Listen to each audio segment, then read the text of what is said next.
It's KarKix, classics, custom, sports cars and trucks, plus news, great places to go, and products you'll love. Don't forget to check us out on the web at KarKix.com. That's KarKix.com, and on Facebook and Twitter. Now, here's the host of KarKix, Bob Lang. Hi, everybody, and welcome to KarKix. I'm Bob Lang, and you know, this week is going to be a little unusual for you, and some parts of it are going to be scientific, so I want you to get your Mr. Wizard hat on, okay? We're going to tell you about a product that is so unique. It is a fundamental change to the internal combustion engine that's coming. And, well, actually, it's already here, and you can buy it at O'Reilly or Checker or any of these, your local store or online. But there's science behind it. And it sounds like one of those wild claim products, but we're going to document the science so that you can dig deeper on your own and find out more about it. On top of that, we're going back to Barrett Jackson. We're going to interview one of the collectors who picked up a number of vehicles there and kind of find out his feelings towards it, as well as find out about a builder who makes Porsches, the old Speedsters, only with new modern gear that you can buy and take to the grocery store, no worries, and some of the other models that they carry. So stick around. This is going to be a different KarKix, and we'll kick those festivities off right after the news. Porsche has decided to name its baby SUV the Macan. It's Indonesian for tiger, I think. It shares some parts with the Audi Q5 like the Cayenne does with the VW Touareg. It'll be a 2013 model, according to the top brass at Porsche. It combines all the sports car characteristics of a Porsche with the benefits of an SUV. Sounds good to me.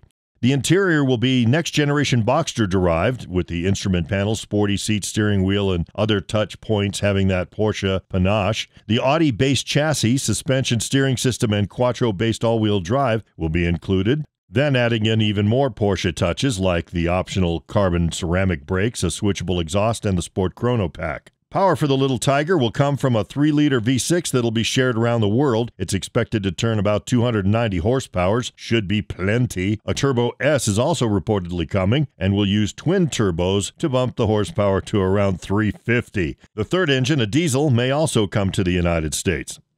According to Detroit Bureau, GM reported a 60% increase in income for 2011. GM had income of $7.6 billion, or $4.58 a share, up from $4.7 billion, or $2.89 a share in 2010. The positive showing means GM's nearly 47,500 hourly employees in the U.S. will get a profit-sharing check of up to $7,000 from the profits generated in North America. GM's goal is to build on these results as they bring new cars, crossovers, and trucks to market and make GM more efficient in the global sense. This includes reducing the break-even level in Europe and South America and driving higher revenues around the world. While GM benefited from its upturn in the U.S. market, it took a sharp blow in Europe, where the ongoing debt crisis has hurt industry sales overall and where the maker's Opel brand has been in decline for the last decade. A California judge is considering whether to accept or reject a revised class action suit in a case filed by owners frustrated that their Civic hybrid models failed to get nearly the mileage the maker originally claimed. The attorneys from 5 states, including California and Texas, have asked for more time to consider a proposed settlement that would provide owners with as little as $100 cash and a discount on future Honda purchases, while the plaintiffs' attorneys would pocket millions. The delay was sought by the AGs because of a California case in which a former corporate attorney took her case to small claims to protest the proposed action settlement and won $9,800, and to show others there were alternatives to the proposed settlement. Superior Court Judge Timothy Taylor subsequently agreed to an extension, and the settlement has raised plenty of opposition already. Other owners have argued that their Civic fell markedly short of its original mileage numbers, resulting in higher fuel bills and trade-in prices that might be questionable. Honda would, under the settlement, give 200,000 owners just $100 to $200 in cash, and coupons worth $500 to $1,500 towards another Honda. Attorneys for the plaintiffs would, in turn, collect $8.5 million. Honda says that while mileage likely does not live up to its original claims, it had to post those over-optimistic numbers because they were provided by the EPA. Continuing on the government line, with the top automotive safety regulator calling distracted driving an epidemic, the Obama administration is now demanding that automakers put a limit on technologies that permit motorists to text, or make cell phone calls while driving. The Department of Transportation proposal would be a lot less severe than the guidelines by the TSB, the Transportation Safety Board. That proposal would have effectively barred the use of cell phones, hands-free or handheld, entirely by anyone sitting behind the wheel. But you can bet your mama's Mercedes, both agencies clearly believe that something has to be done with distracted driving, with the Department of Transportation linking 3,000 highway deaths in 2010 to distracted driving. The proposal unveiled by DOT's LaHood would ask automakers to disable in-vehicle electronic systems that would bar text messaging, internet browsing, and use of social media. Several makers have introduced systems already allowing text messages and social media posts to be read to the motorist using artificial text-to-voice technology. Some of those systems allow a motorist to reply, usually by triggering one of a handful of pre-programmed responses while not taking their eyes off the road. Manufacturers have been emphasizing systems like the Ford Sync, Hyundai Blue Link, and Toyota Enform that rely on voice rather than hands-on control. For some reason, these seem to bother the safety wonks. LaHood and other safety advocates don't think it's enough to ensure drivers keep their eyes on the road and their hands on the wheel and are seeking more draconian controls. That's the feds. But the states are acting on their own to address cell and device use concerns. You should make your voice heard. Texting and driving is serious and something that KarKix does not support. It's distracted driving. But having the government come in and dictate what technology is or isn't available in your car seems a little over the top. The states are completely capable of regulating the use of devices, and the Fed should watch how cars are made, but be very careful how they limit advancements in technology. We have vehicles that can read your text to you, and you can reply by voice. The government's desire to remove that technology seems counterproductive. KarKix will begin airing PSAs that discourage texting and driving in hopes that the number of accidents will fall and the government will feel less need to add more regs to the stack already imposed on car makers. We'll join Mark Roman with your preview of the future in automotive technology next. KarKix will be right back. KarKix will perform a 155-point pre-inspection auto inspection almost anywhere in the USA. They have detailed auto inspection reports. If you're going to buy a car, you want to get it inspected. It's likely the second largest investment you'll make. Get the gold package and receive a KarKix 155-point pre-purchase inspection, plus the added protection of Carfax. That's right, you'll get a Carfax vehicle history report. It's the KarKix Car Checks. Say it 5 times fast, but check it out today at KarKix.com.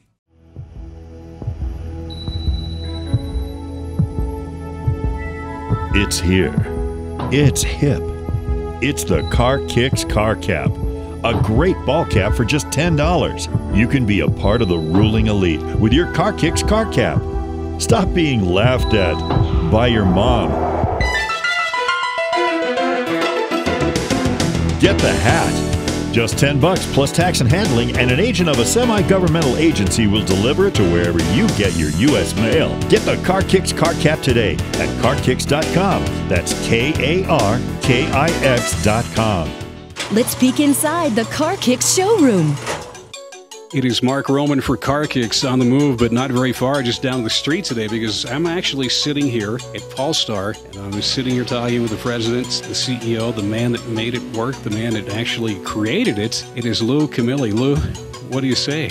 Well, I say welcome to the heart of the automotive business. You were nice enough to actually give me a little tour of the facilities, and it's kind of interesting how I came across this, because when I'm looking in some of the car magazines and I'm reading about a Pulstar plug, a pulse plug, I had no idea that it's actually in the backyard of Albuquerque, New Mexico. Well, like I said, this is the center of the automotive universe as far as we're concerned. And whenever we go to Detroit, they kind of fight us about that. But this is where Pulse Power was generated by Sandia National Labs. And that's really where working on this technology, they helped us design it. They helped us birth it, if you will. They were actually our first customer. So if you want to talk about the ignition system and making sparks, this is the home. Well, all things automotive. When you look at a spark plug and you think, well, you know, the internal combustion engine, a typical spark plug hasn't changed in maybe 100 years until you came along with this development. That's true. And if you look at it, the spark plug has done a very good job for 100 years. Nobody has ever given it much thought. Well, they've given it a lot of thought. Nobody actually was able to do anything about it. But because it does do such a good job, there really wasn't any big efforts to make any changes. And it wasn't until some of the people at Sandia helped us understand why you can get better combustion by changing the electrodynamics of the spark, that this became a reality in my mind. Well, and the idea behind it is instead of a spark plug, you call it a pulse plug. And why is that? Well, it doesn't fit under the SAE specifications chart as a spark plug. We're out of the spec. So if you're out of the spec and you can't call yourself a spark plug, we had to come up with something. And because it is based in pulse power, we called it a pulse plug. Well, it looks like a lot of trial and error has gone into this. You've actually told me a little bit of the story of how this was created and developed, but let's talk some more about that. I mean, how did somebody say we can build a better plug? It started in 1919. The first patent to put a capacitor, which is what we utilize, into the circuit of the ignition system on the high voltage side to give you a higher current or a higher power spark, dated back in the early days. But nobody was able to turn it into a product. And that's really where the design help from Sandia, the materials help from BP Amoco, working 24/7 to find a material that would work and withstand an underhood environment. We had all of these design challenges that took about 3 years to overcome. And when we overcame them, we became the first product, based on all of this science, that was viable in an engine compartment. That's the one thing I don't think people really realize. When you look at a spark plug and it's a Saturday morning and you're putting 8 of them into a car, you don't realize the science that goes on behind that, do you? Nobody does. I mean, it's a commodity. They expect it to do this. It's supposed to deliver what it does. And like I said, it's done a good job. And when we came out with ours, we had more than one skeptic out there going, this is just more of that snake oil that people talk about. And there's plugs, I won't mention any, that have been out there that change some things, but really don't do anything in the combustion chamber from a science point of view to change how the combustion process works. So it actually is rocket science, isn't it? In this case, you can say it is. Yeah. It really is. We've taken the SDI, the Strategic Defense Initiative, Star Wars technology, and turned it into a product that helped every consumer out there that has a car. Well, when you started everything, did you ever think it would come to where it is right now? Is it right on track, still developing, or have you actually found the perfect plug? I don't think we will ever find the perfect plug. I think we're well on our way to improving what's out there. I think we have a product now that does what the science promised years ago. It took us, like I said, it took us 3 years just to develop a material, another 7 to develop the product. So we've been at it 20 years. I mean, this is a 20-year overnight success. You know, it's pretty interesting when you're sitting here and you show me this box and you're showing me the history of Pulstar. And I'm sitting here and there must be maybe 50, 75 different plugs that are inside this box. That these are all actually demos and tests and things that worked at one point and then you moved on to the next. Tell me about this box right here. That's the history of the plug in a box. We have a lot of people that like to look at this box, but the product has developed. You don't have the really old ones here. The really old ones are about the size of a Coke can. You're not going to get that in a car. And we moved into making the capacitor first, which is some of these. And these fit actually over the top of the plug, a non-resistor spark plug. That was the earliest invention that we had. And in 1996, this product became obsolete because you could not put that in a car. The cars were going in with coil-on plug ignitions, and at that point in time, we had to make a decision of either shutting the doors or being able to take all of the features of this product and embed it into the footprint of a spark plug. That took us 4 years. So when you look at our plug, it looks like a spark plug only because it has to. And it has to not only fit into the same hole, but it has to mount to the same coil or mount to the same wire and not have any ill effects on any of the other components. A lot of that was in R&D. That's part of the 4 years. You can build it, but if it interferes with the computer or doesn't do what it's supposed to do, then it's irrelevant. You've got to have something that not only performs, but does not affect the other components. You know, walking through the test facilities back here, I mean, it's a real labor of love. I saw you actually testing a plug for 100,000 miles, and you'll do that within how many days? 5 days. Yeah, the idea is we obviously can't test everything for 100,000 miles in a vehicle, so we came up with a protocol that allows us to accelerate what's called the durability standard or the durability specification of the plug. Automakers want to know how long is this plug going to last in the engine. And we have a test fixture in the back that we developed that will cycle this plug at 350 hertz. For example, a car going 6,000 RPM operates at 50 hertz. So we're cycling this 7 times faster than it would ever work in the vehicle. And we have to get to 90 million sparks or pulses, which is the equivalent of about 100,000 miles. And as long as it's still sparking, it's still durable. Talking with Lou Camilli of Pulstar Pulse Plugs. We're going to take a break and come right back with more from KarKix on Voice America Network.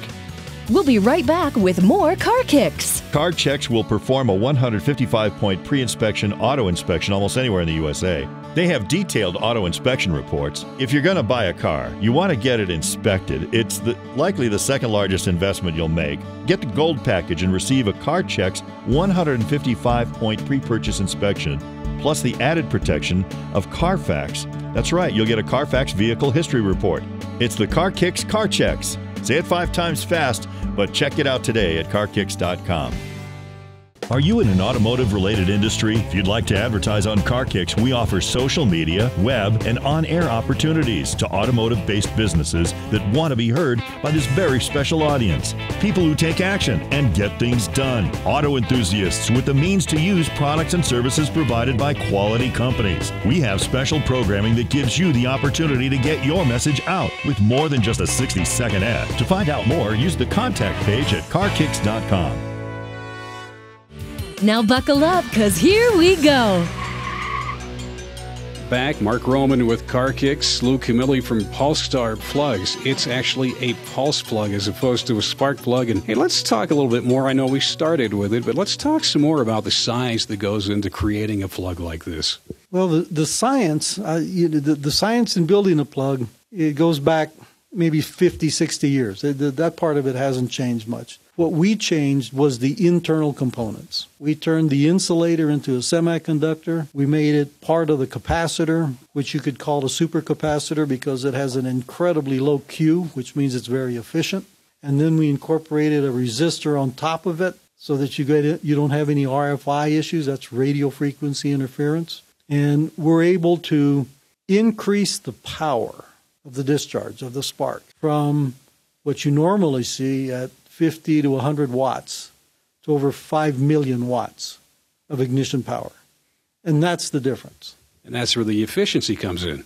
Well, there's 2 types of efficiencies here. It's the efficiency in taking the electrical lead that you're getting, the power that you're getting, the 12 volts from the battery, and taking that power and then converting that power into something that will light the fuel charge much more consistently to give you better combustion efficiency. So we have efficiency in the electrical to plasma, and we have efficiency in the chemical to power conversion.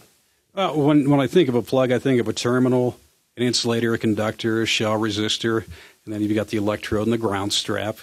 But I had no idea that you could actually put a capacitor into this. Neither did a lot of people. And that's really where all our patents lie. We have 16 patents now. We have 19 in process. We got 2 more being filed. Sandia helped make all this possible. I can take credit for being some of the designer, but the real heady work was done early on, and we just used it to make this product. I think that's what I'm fascinated by, is that it was actually researched, developed, created over at Sandia. The basic science is still there, yes, and we just took the science and applied it.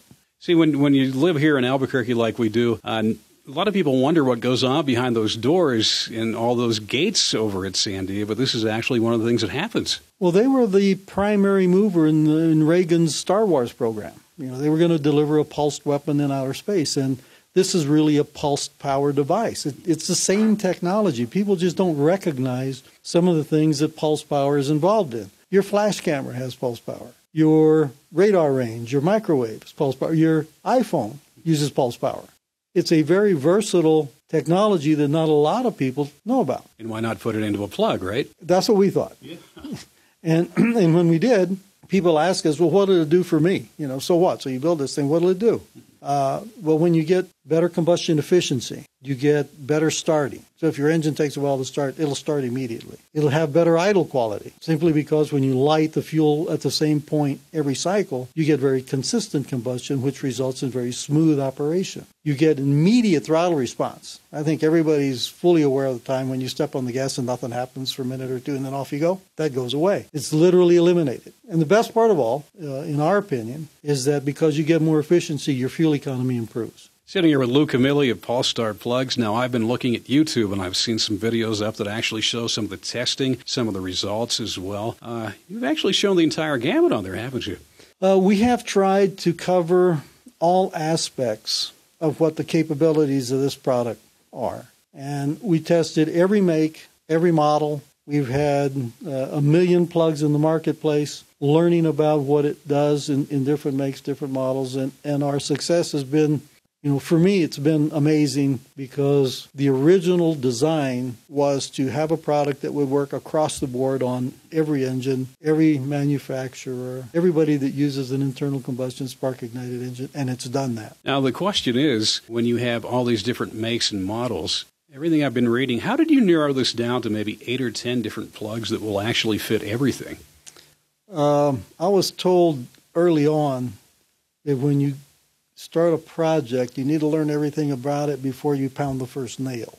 And so I spent 2 years analyzing the ignition systems that different manufacturers made, analyzing spark plugs that were available, looking at the 800 SKUs from the stock keeping units, models from different spark plug manufacturers, wondering why they had so many models. And it turns out that this product is really being used by the later model cars. And in the later model cars, call it 1990 to today, there's only really 5 physical descriptions. The differences come in projection, spark gap, heat range, number of electrodes, you look at all that stuff, and that's what makes it complicated. I tried to make it simple. I said, if I can build a plug that will match the ignition system, that's 90% of the problem. And it turns out that you can do that pretty easily. The rest of it was, what heat range can I use? And we picked one. And that works as well. And it works only because the technology allows it to. You can run a much cooler plug with Pulstar because it burns off all the fuel. You don't have fuel collecting. Spark gap placement in the cylinder is irrelevant now. Because you have such a large spark, placement becomes irrelevant. So we were able to introduce this product to the marketplace with only 5 models, where anybody else would take 500. Wow, that's really narrowing it down. But if you're running a cooler car off of this plug, what happens in the long run? Does that engine last that much longer? If an engine's running more consistently, running smoother, it's not having any misfire, you would think that the engine would last longer because it's not struggling anymore. Well, you're talking upwards of 7 to 10% in the way of horsepower. You're talking, in the way of mileage and everything like that. And how long have you been testing this plug? In the marketplace since 2007, so 4 years, 1 million plugs. But that's important for the owner of the cars that we've been doing this. We've now started our effort to talk to the automaker. And when you start talking to the automaker, individual testimonial, it doesn't fly. They have to have real hard data. They have to have data from third-party irrefutable sources, labs that they recommend, EPA certified. And so over the last 6 months, we've been doing that. We've been at Southwest Research testing on a Ford engine, the EcoBoost. We've been testing on their combustion. We call it a bomb. And then we've been at a place called ProCat in Detroit. We've been at Roush Engineering in Detroit. We've been at FAW in Europe, getting hard data from late model cars on what this product does. Bottom line, we get better fuel economy and lower emissions. And we're going to take a break and come back and talk more about this plug. Mark Roman at Pulstar Pulse Plugs, based on pulse technology, made real by the SDI, Ronald Regan SDI program at Sandia National Labs. Wow.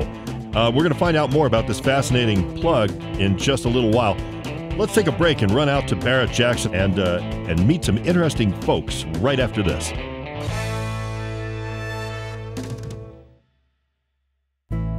The Blackhawk Automotive Galleries are like no place you've ever experienced. Located an hour southeast of San Francisco in Danville, California, the Blackhawk encompasses nearly 70,000 square feet. With 4 exhibition galleries, an automotive reference library, and a museum store, plus a special events area and meeting room.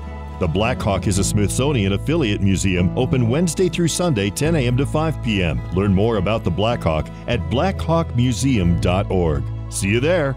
Coming up, it's the KarKix Travel Guide. You wouldn't drink and drive, that would be stupid, but what most people don't realize is that texting has become an even greater danger. Many people assume the problem is mostly teens, but that's not the case. In fact, almost half of all grown-up adults admit to texting while driving. 50%! Compared to only 34% of teens. Distracted drivers were responsible for over 500,000 police-reported crashes in 2008 alone. That's just huge. 500,000 crashes. Hey, keep your attention on the road, not on cell phones and other mobile devices. It's easy. Just ignore it. If you can't do that, put the device in your trunk. And if you can't do either of those, don't drive a vehicle at all, because I'm driving here. I know you can't control how other people use their phones. You can control how and when you use yours. So turn off your phone before you turn on your car. If your car's cool enough, leave the radio off too. There's some music. This message brought to you by your friends at KarKix.com. Time to open up the KarKix Travel Guide. In the travel guide today, we return to Scottsdale, Arizona and the Woodstock of Old Tin, the Super Bowl of used car sales, the Barrett-Jackson. Most of us go there to look at the cars and watch the beauties go by. Some people go there to buy the one car they've really been looking for, but others pick them up like they're Skittles in a bowl. Mark talked to a collector who managed to catch quite a few beauties, and I just encourage you to listen to hear the cars he chose. Scott wasn't the most aggressive collector at the Barrett-Jackson, but he sure picked some beauties, and Mark's going to tell us about them right now. Sunday afternoon at the Barrett-Jackson, it's the final day, and I saw something under wraps. And I started talking to a gentleman about it, and I can't believe what I'm looking at. What is it, sir? It's a 39 Zephyr. What's the kicker, though? You've got something that's hidden inside this. Yeah, the unique feature has got a V12 Ferrari engine. Oh, my gosh. This is incredible. It's a two-tone. I'm going to let you describe it. And tell me, Scott, how did you find this? Sure. Just, I stumbled across the car, and I've always liked the look of the car, and I got to talking to the owner, the man who had built it. You could see his passion for it, and he just really... he had a love of the car, but I think it was just time for him to move on to something else. And so, I thought I would go ahead and bid on it, and sure enough, I was the winner. I'm sure this has won some awards, but it's been on some magazines, hasn't it? He's a gentleman's from Mexico. He's had the car here in the States for a while doing some work on it. Okay, you're taking some other cars home as well, too. What else do you pluck out of here? Sure. So I bought a 75 Mini Cooper. I bought a 62 Corvette made from an 02 donor car. Bought a 59 Plymouth Fury, beautiful car, beautiful paint job, and a 1970 Challenger, and a 56 DeSoto. Is that all? That's it, yeah. That's the trailer's full now. Now tell me which DeSoto it was. Yeah, it's a 56 DeSoto. It's a white and gold car. It's inside the room up there. Just a beautiful car, done by some people who professionally redo 56 DeSotos, so it's very, very high quality. You see the one that came through here last year? There was a convertible that went for $330,000. Yeah, I didn't see that one. I started my venture in Las Vegas here a few months ago, and I've been hooked ever since. Tell me about your Challenger. Yeah, Challenger's a 1970 Challenger, 528 Hemi. It's over 700 horse. Made by a group of guys in Illinois at the Roadster shops. Really just a beautiful, beautiful car, gray with a matte black hood. Looks really nice. Now, from another extreme, you bought a Mini Cooper as well, too. Right. Yeah, I've always liked the micro cars. This one has, a little bit more horsepower than to the smart cars. So I sat in there, and he told me, I can get some rails to slide it back another 3 inches. And although I fit in there okay, I was able to, buy that at a, really relatively inexpensive price. Okay, now, where are these cars going to when you go home? Sure, going to Oklahoma City, Oklahoma. Very good. Well, it looks like you've got some packing to do, but this is just an incredible two-tone. It's almost like a graphite, or what do they describe the top of the car? Yeah, I would say it's a gray on gray, dark gray on the top, and just a, lighter gray down below. It's probably one of the nicest things I've seen come through here this week. Scott, thanks so much for talking with KarKix. Sure, thank you very much. It's 2012, Mark Roman of the Barrett-Jackson, and I saw some incredible Porsches over here, but it turns out it wasn't the original. It was a recreation that I can hardly tell the difference on. And if you've always wanted a Porsche, maybe a Speedster or a Carrera, but you didn't have the bank to actually do it, well, There's somebody who can help you. This is Shannon Lowe from Park Place Limited. Shannon, where are you guys located at? We're out of Bellevue, Washington, in the rainy Northwest.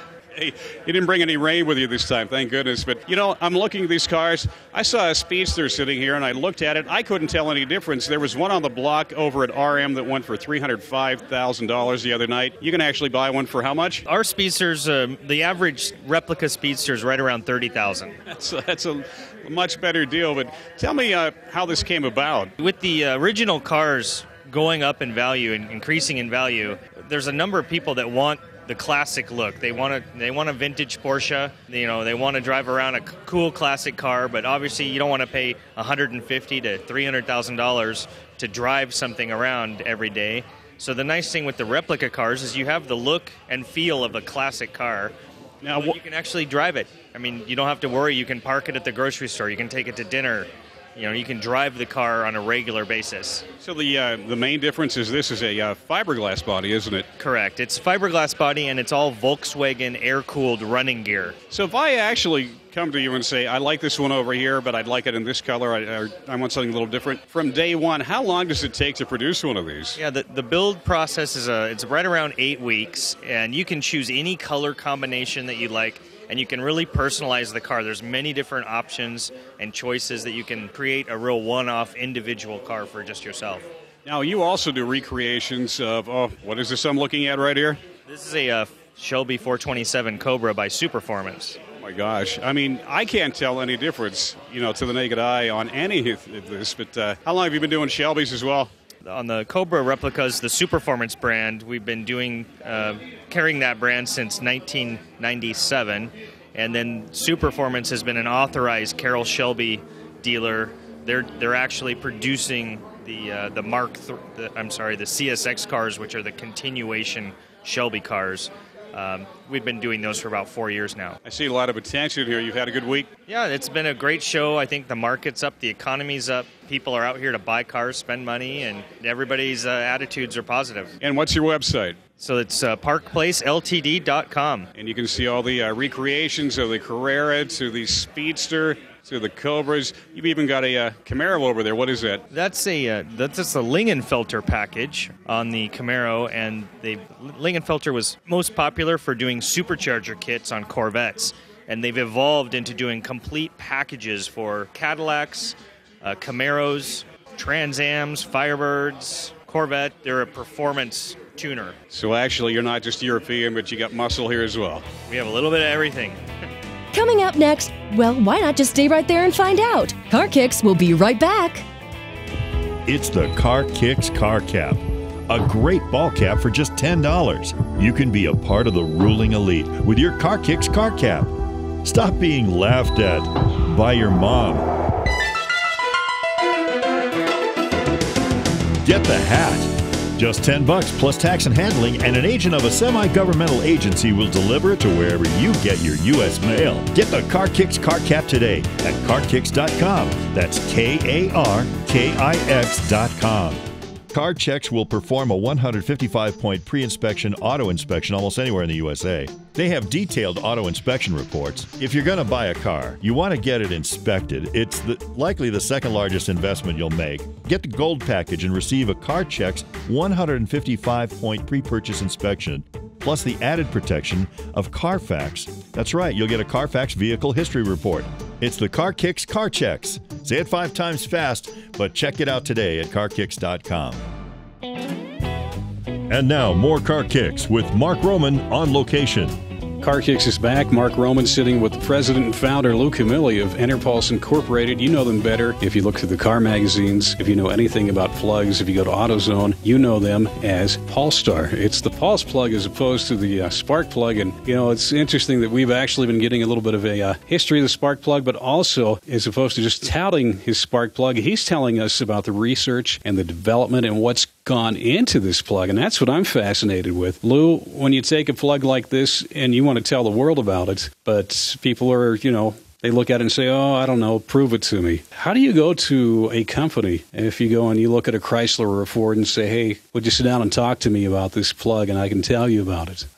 What do they say? They want your CV, basically. Who are you? Where'd you come from? What's your science? And where's your data? And it's very cold. And we understand it's very cold because these guys get hit every day with some wizard out there that's got some gadget that's going to give you 100 miles per gallon. And they've become a little bit hardened. So when you go to talk to these people, you have to find somebody in the organization that has an interest in new technology, and you take that lead and you bring your technology to them. And you bring your technology to them in the form that they will understand. You've tested one of their engines, or two or three, or half a dozen. You've tested them at facilities that they recognize and that they use themselves. And you show a difference in their product with your invention or your product on it that is significant enough for them to consider using it as an OEM product. As you go to knock on the doors of these automotive companies, how long does it take before a company actually gives you the nod and then it's all of a sudden into their product? It'll take,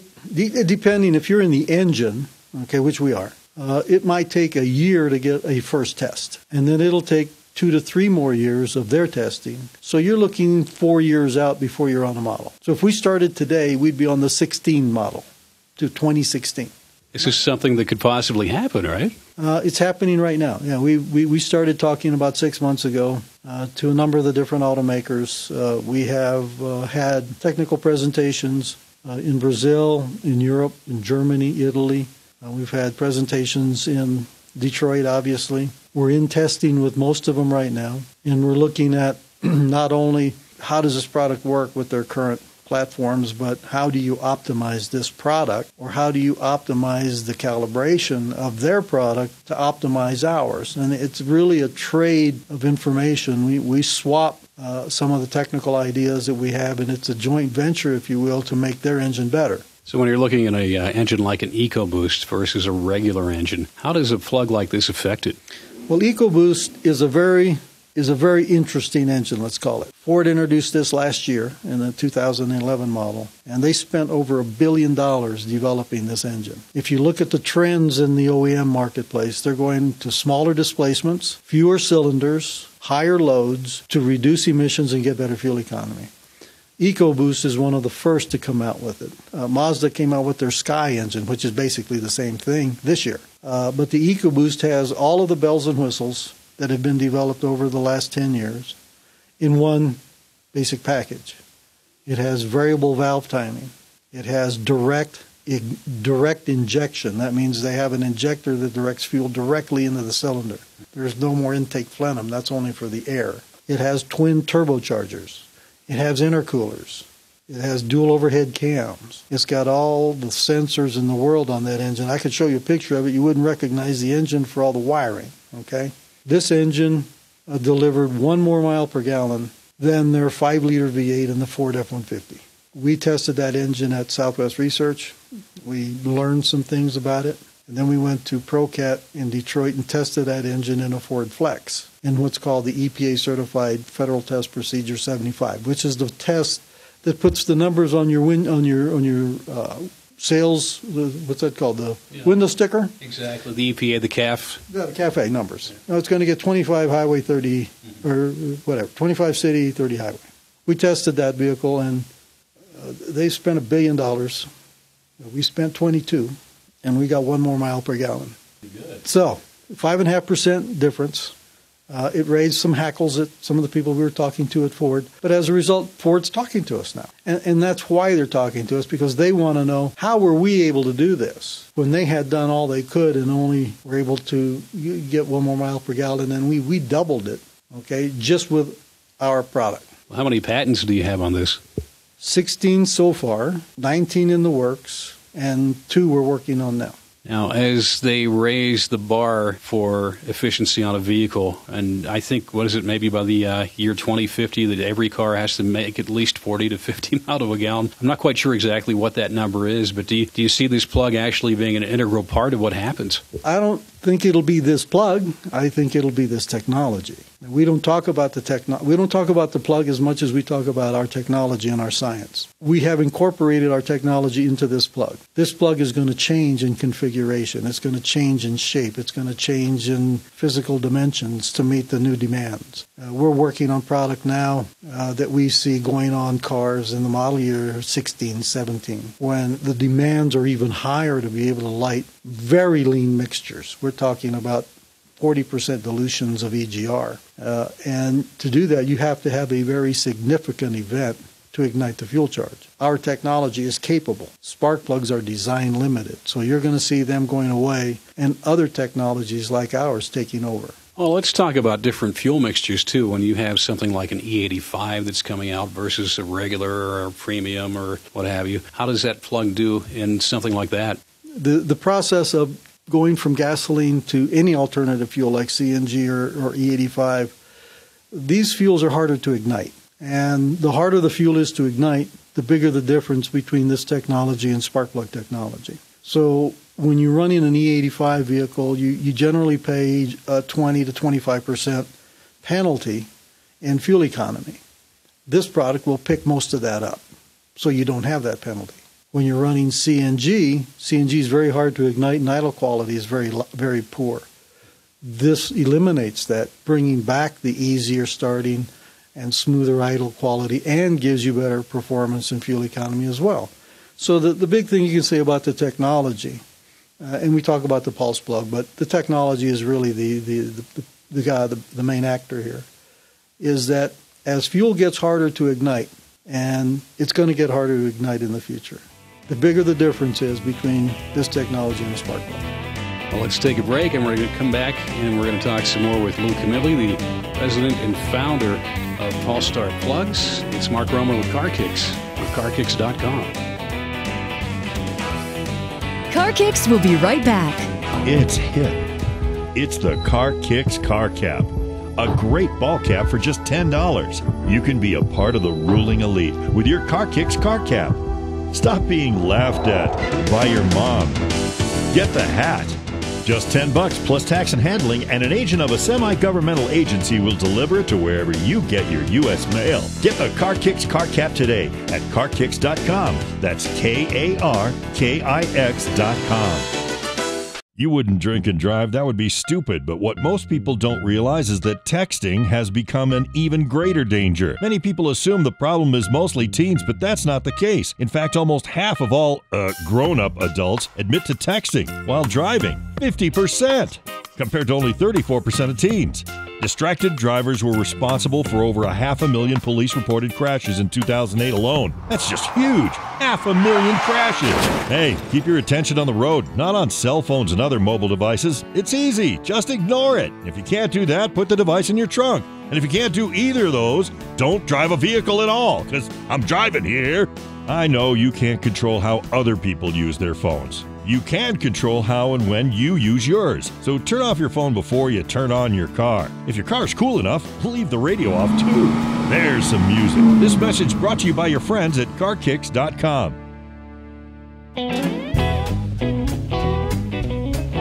Now buckle up, because here we go.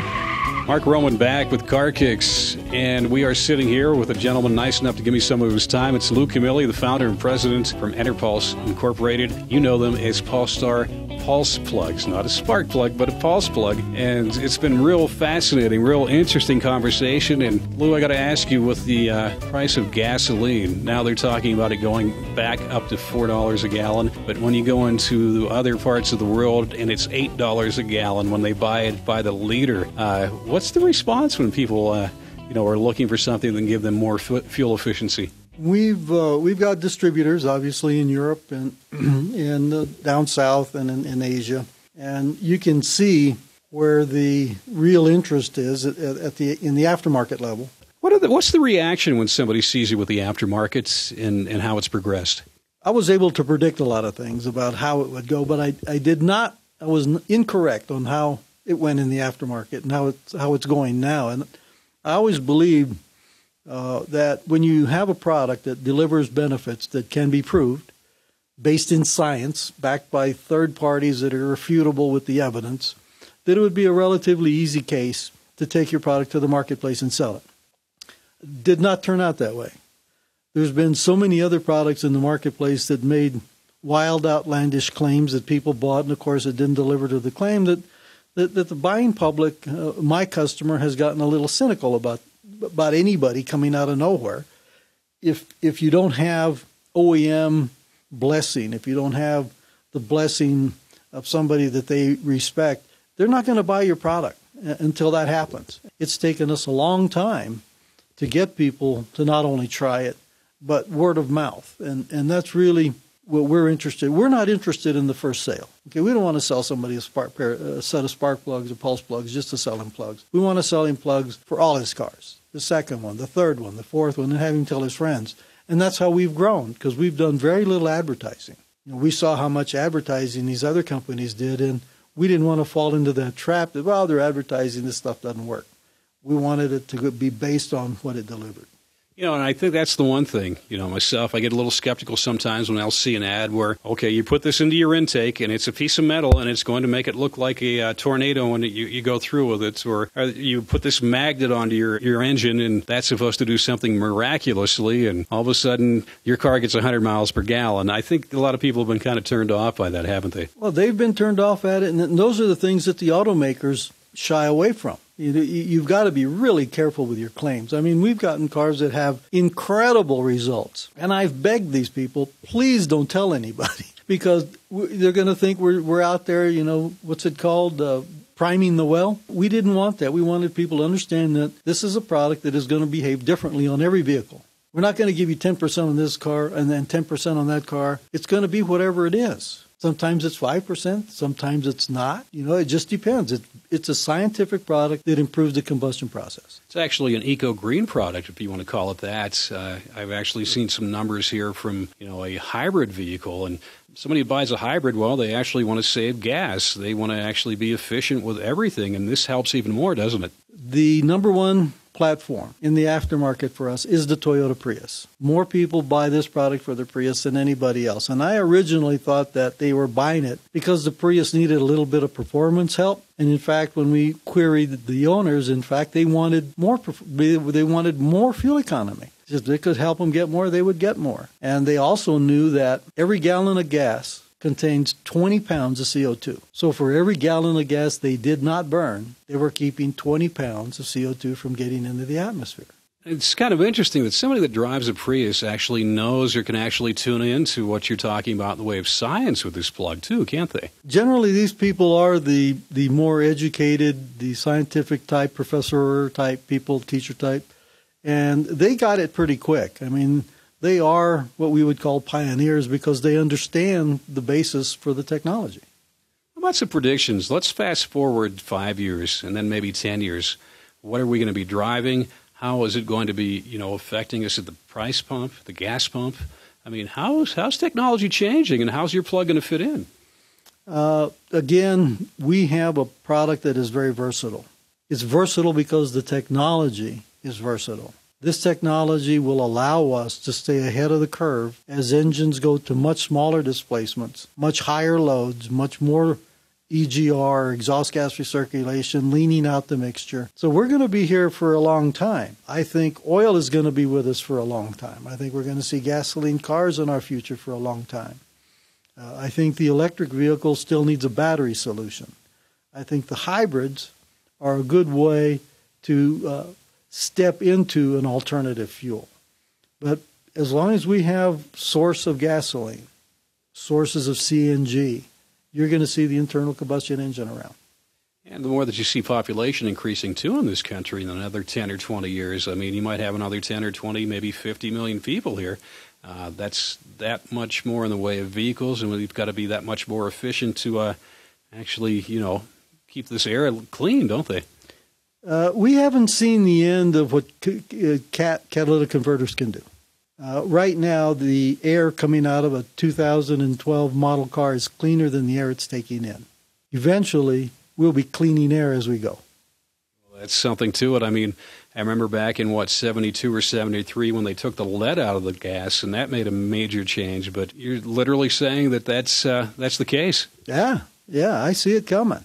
I see the science that's coming out of Detroit, the science that's coming out of places like BASF and Continental in Europe. The emissions issue is part of it. We can do a lot with catalytic converters and precious metals to clean up that air to where there's zero emissions. We know that. The issue is how efficient can we get in the gasoline or the call it a hydrocarbon motor. And you can see just by some of the things they've done lately, we're working on a 0.5 liter, that's half a liter, 500 cc engine right now. It puts out 100 horsepower. Never thought I'd see the day when even a 2 liter would be putting out upwards of 300 horsepower. Yeah, and this is half a liter. It's incredibly efficient. It's incredibly green, but the people aren't ready for it yet. You know, it takes time to get accustomed to this new technology. Do you remember when turbochargers, they blow up and now you'll never?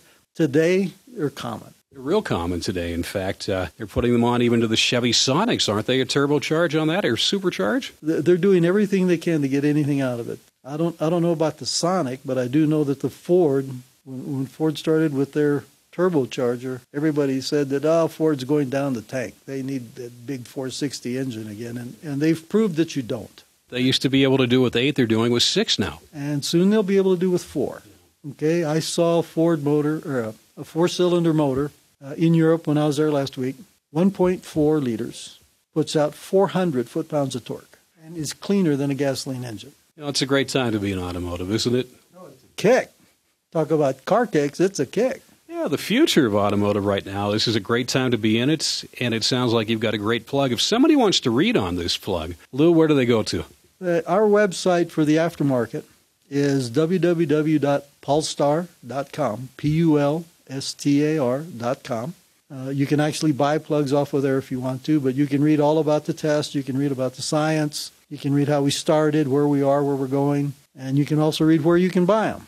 These are currently available through a number of e-retailers, Amazon, Whitney, U.S. Auto Parts, sparkplugs.com. You can buy them at your neighborhood AutoZone, Advanced Auto, O'Reilly's Auto. There's no reason at all why you can't just walk around the corner and buy these plugs. Lou, I really enjoyed the conversation today, but there's a rumor that you used to play a little bit of baseball. I played a little baseball until I figured out that I had other talents. Who'd you play for? Cleveland Indians. What's it like to play in the majors?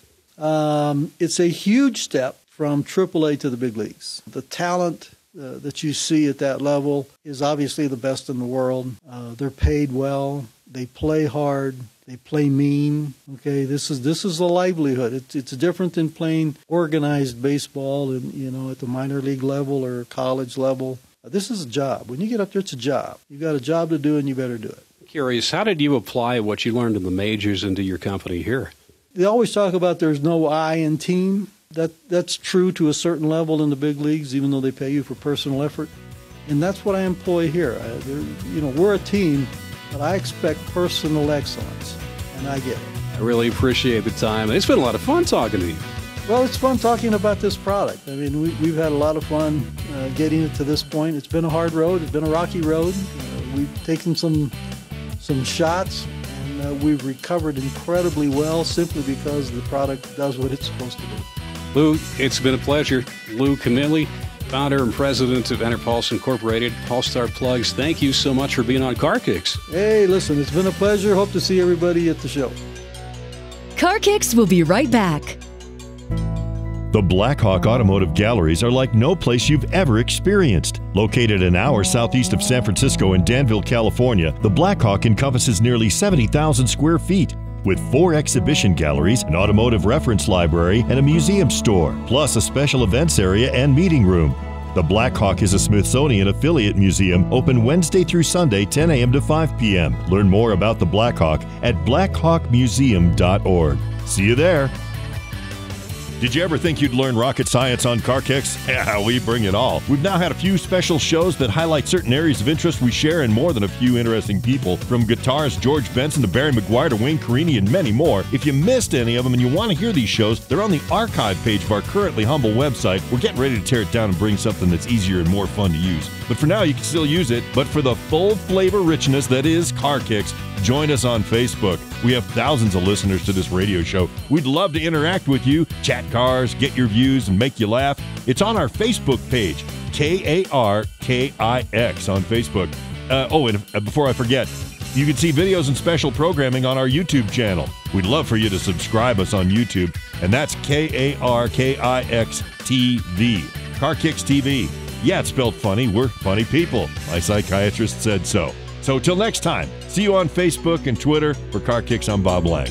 That's all for now. See you right here next time with more KarKix. KarKix is a production of Spirited USA, who is solely responsible for its content. Copyright 2011. All rights reserved. Join us on the web at KarKix.com. That's KarKix.com. And on Facebook and Twitter. Ciao. See you later. Bye-bye. Hasta la vista, baby.